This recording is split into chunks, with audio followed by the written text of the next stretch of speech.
Pows Perspective. I walk down the muddy path through Torn, between the houses of orangey yellow timber. Cores rose an hour or so ago, and people are beginning to fill the streets. I pass Thomas, feeding a bucket of scraps to his swinyoki in their pen. I wave and smile, and he waves back. I see Slawodge, hammering a red-hot length of salvage metal into some tool or other. I don't say anything to him, since it looks like he needs to concentrate. I pass some people whose names I don't know, but whose faces I recognize and wish them good morning. I come to the bottom of a gigantic building, 100 meters tall and hundreds of meters long, larger than every other building in town put together. Along its side are the words SKZKZ Pileki in faded 15-meter tall letters. According to all the grown-ups, this building flew through the stars once, hundreds of years ago. I'm not sure if I believe that, but it definitely wasn't built the same way as any other building in town. The whole thing is made of metal and glass. I have seen Slawodge's attempts at smelting with iron from Mazuri, and they look similar but far lower quality. He can't get his forge hot enough to get the prills to melt together, and they always rust really quickly. He says it's more of an experiment than anything else. It's so much easier for him to just cut pieces off the Pileki and get them hot enough to hammer into shape. Of course, if we keep doing that, then eventually there will be no town hall left. Glass is something I've only ever seen either in the Pileki or salvaged from the Pileki, not something we can make ourselves. As I near the tread-plate metal ramp, I see a man I really don't want to see right now. "Good morning, Ratimir," I say with forced politeness, to the well-dressed town Vojoltender coming down the ramp. Ratimir always keeps a sword at his hip whenever he goes out, and dresses in clothes made of Zmora leather to show off how many hunts he's organized. In his early 40s, his eyes are blue and his hair and skin are both pale, clearly showing everyone who looks at him that he never works the fields. He keeps a hideous tuft of hair on his chin, and a fake smile permanently plastered across his face. Well, well, well, if it isn't young Powell, smirks the powerful man. Where are you off to this fine morning? "Oh, I just wanted to ask the Broy about something," I say, forcing a smile. Is that so? He's a busy man, you know. He doesn't have infinite time to entertain the curiosity of young boys, he says, his eyes narrowing. He says he likes it when I come to him with questions, but I'll try not to take too much of his time, I say, really feeling the strain of pretending to be nice to the awful man. He shrugs and then asks, "How is Susanna doing, Powell?" Somehow managing to look like a drooling Zmora while he does. "She's getting by," I answer carefully. The man nods, faking concern as he says, "It must be hard for her, with Lucas not around." "I've been helping her as much as I can." "Yes, but..." He bends down and puts one of his repulsive hands on my shoulder, looking into my eyes with a hungry smile. "Don't you think it would be better if she had a real man again? There could be a lot of benefits to having someone in the family who sits on the Rada Mieszka. You could all move out of that hovel and into my home. What do you say, boy? Will you put in a good word for me?" "I would rather die, you bastard. You get my tata killed with your stupidity, and now you're trying to take my mama too? Without even waiting for his body to fully go cold in the grave? I don't care how nice your house is, fuck you." Of course, I don't say any of that. I'd get in trouble if Mama heard I'd sworn it like that at anyone, but Ratimir is a Vojotender. He does sit on the Rada, If I make him angry, he can make life difficult for me, and more importantly for Mama. I'll give her your regards, sir, I say, my face cracking. His expression goes sour at my vague answer, and he says, Yes, well, tell her to make a decision quickly. She's still reasonably young for the moment, but youth and beauty don't last forever. It would be such a waste to see her become a lonely old unwanted crone. I'm going to go and see the Bury now, sir, I say, desperately trying to get away from him. Thankfully, he lets me go. I don't turn back, but I'm a long way away before I hear his footsteps start back down the ramp. I imagine he was glaring after me. I make my way upstairs and along windowless corridors, dimly lit by flameless lanterns fueled by ancient magic called solar panels. I make my way to the cabina pilota, where the one I want to talk to lives. I knock. Enter! Comes a voice, ragged with age. I bring my hands to the handle and, with a heaving effort, slide the heavy door along its tracks into the wall. I'm told that the door was able to open itself once upon a time, but I'm not sure the ancients didn't just suck at designing doors. I step through and drag the heavy door shut behind me. Sitting in a chair, facing a large set of glass windows, is a wizard. His simple robes tattered, his eyes a muddy green, his hair and beard both long, grey and thick, his ancient face very wrinkled. On his lap is a magical device that shows dense rows of strange writing, which he seems to be done reading as his finger touches the glowing slab and moves the text aside to be replaced with more. Can I help you, Pavel? The wizard asks, not looking up from his reading, but not sounding annoyed. I point at the writing and say, Why is it all weird like that? It's Polish, he answers simply. That's not Polish, Witold. I can read Polish. Turning to look at me, the ancient man cocks an eyebrow and chuckles.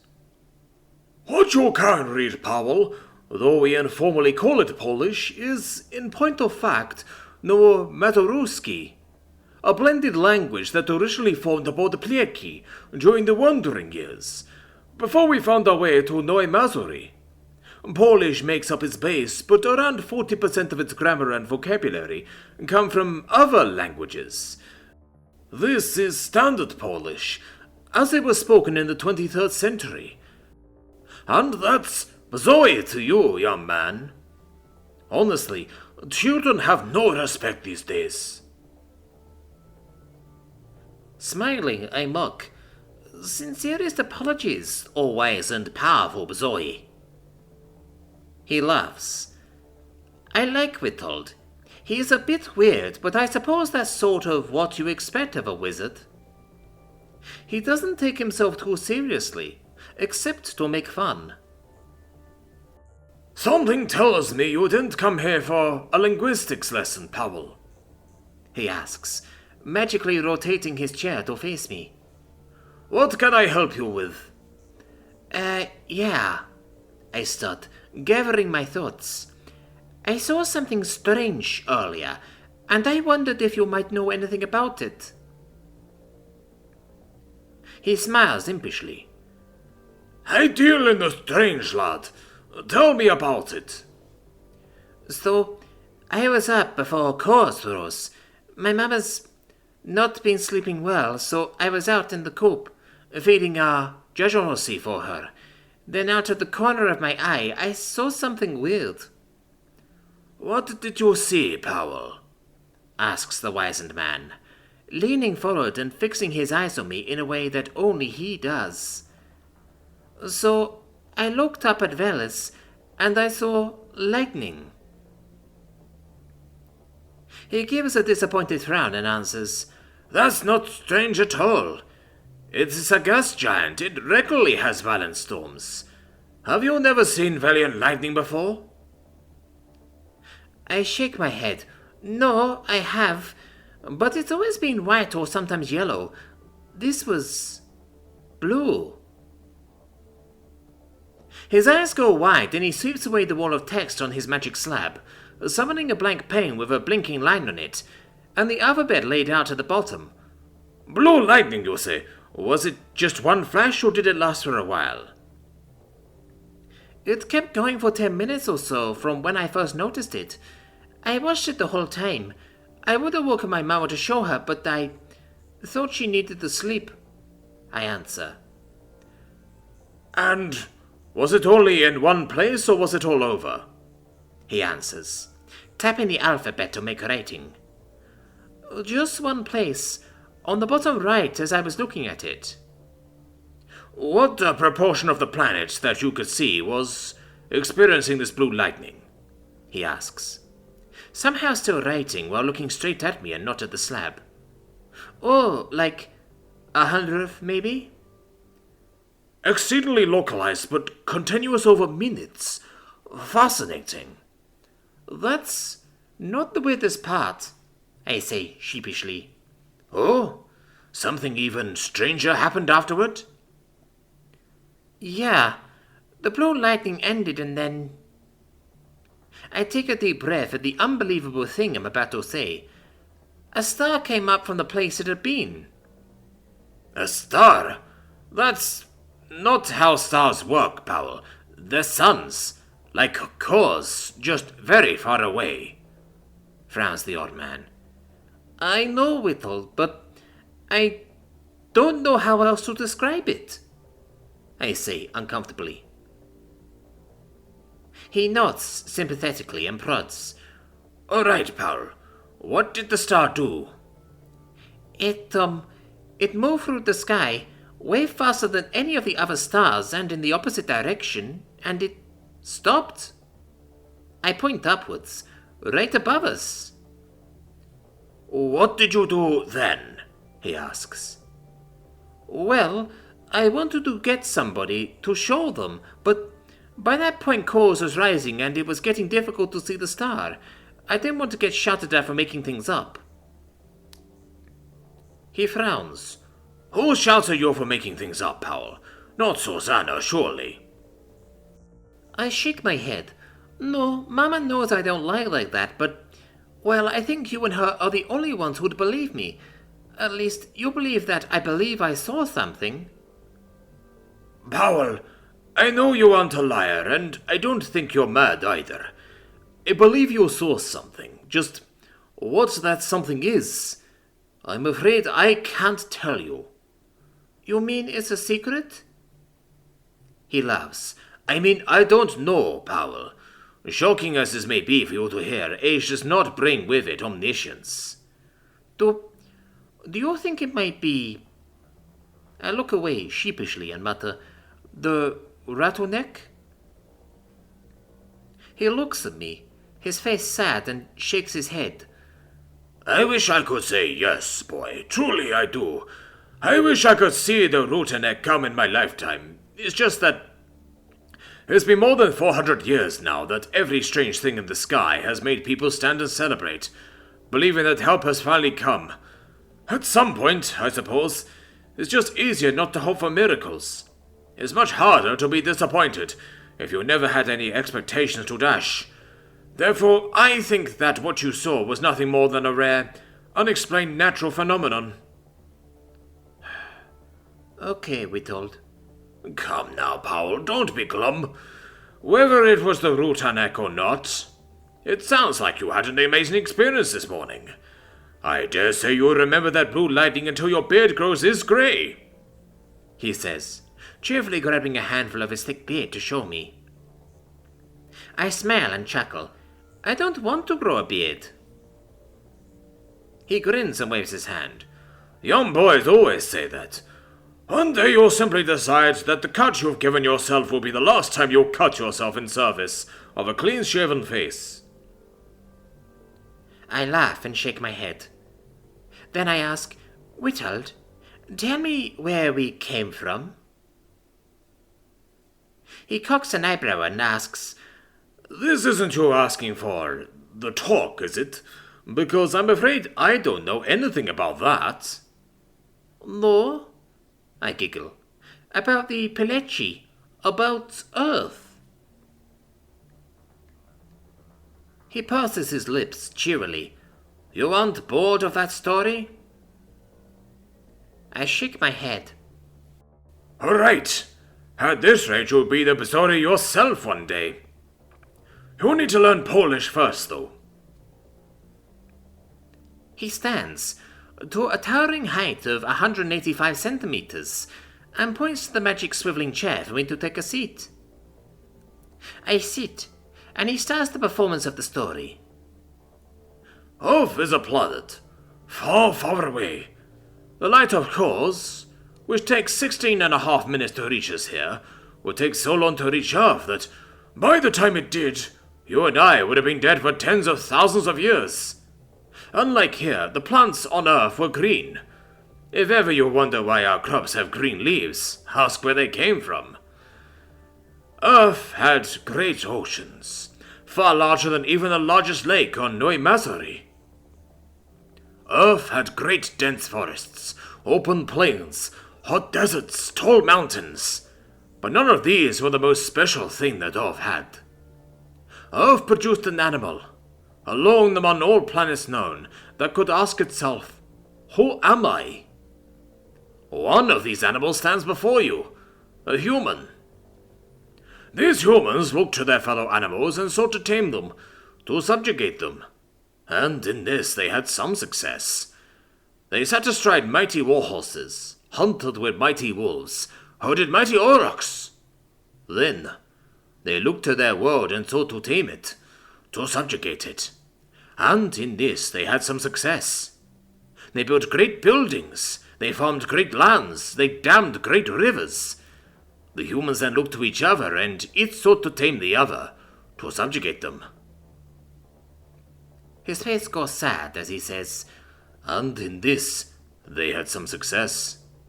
They built terrible empires, fought calamitous wars, enslaved and exploited each other, in the most awful ways you can imagine, and more awful still. Then there came a turning. The animals were dying. The world was dying. The people were dying. The humans of Earth declared in one voice, enough. They would no longer do as they had done. They would no longer poison their world. They would no longer enslave and exploit one another. They would no longer hate and kill one another. Humanity united to forge the Terran Union. Justice, peace, equality, freedom, dignity, and unity would be the new reality they shared. They set about undoing the justices of the past and found the strangest of things. It was easy. The impossibility of this dream that, for all of our history, had been called a fantasy, a delusion, a platitude, evaporated in the face of how overwhelmingly easy it is to live a life without fear when others are not demoni but fellows. A humankind, cooperating with itself, began to push out to the stars and lay claim to new planets, turning the Terran Union into the United Terran Coalition. Though separated by such distance that we could no longer practically live under one government, our unity was not shattered.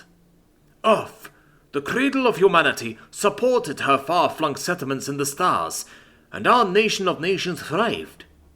Alas, this brings us to the tragic point in the story, where our story and Earth finally sever.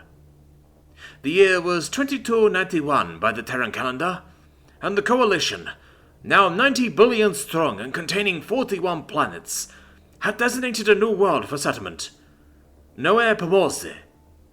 The United Terran Coalition colony ship Pilecki was to be among many which would undertake the journey to bring settlers to this lush new world. Our ancestors boarded the Pilecki for the years-long journey to their new home, but the great calamity struck. Our navigation system failed, leaving us no way to find where we had meant to go, no way to get back to where we had been, and no way to let the soul in the universe know what had happened to us.